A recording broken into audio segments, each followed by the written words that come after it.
अभी आप सुन रहे हैं सुमन मलंगिया एंटरटेनमेंट को। डीजे सुमन मलंगिया।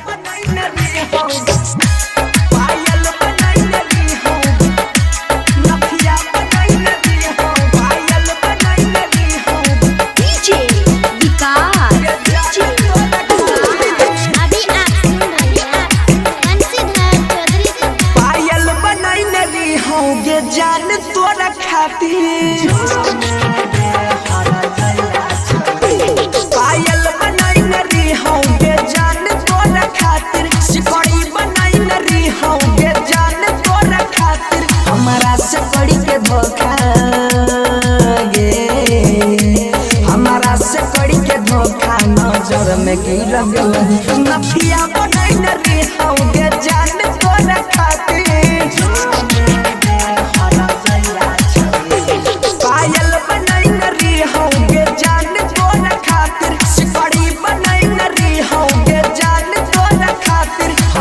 सिकड़ी के धोखा गे, हमारा सिकड़ी के धोखा नजर में गिर गई।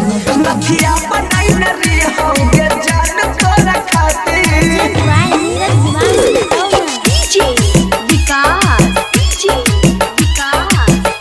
डीजे सुमन दीवाना, डीजे सुमन दीवाना। खाए अजीपुर गाँव मलंगिया मधुबनी।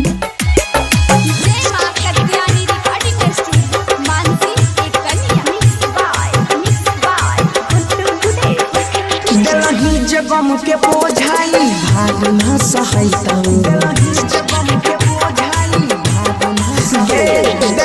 जगम के बोझाई भाग न सहैता। फसरी लगाई के मारब जखन याद तोहर अइता। घर से निकल लगलियौ गे जान तोरा खातिर, घर से निकल लगलियौ गे जान तोरा खातिर। हमारा सिकड़ी के धोखा गे, हमारा सिकड़ी के धोखा नजर में गिर गई। झुमका बनाई नरी होंगे जान तोरा खातिर।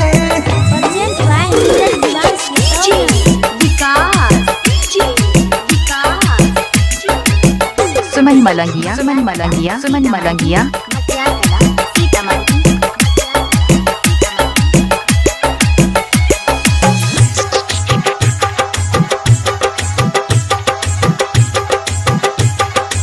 डीजे सुमन, डीजे सुमन। तोरेला जान है गई दुनिया से हम लड़लिया,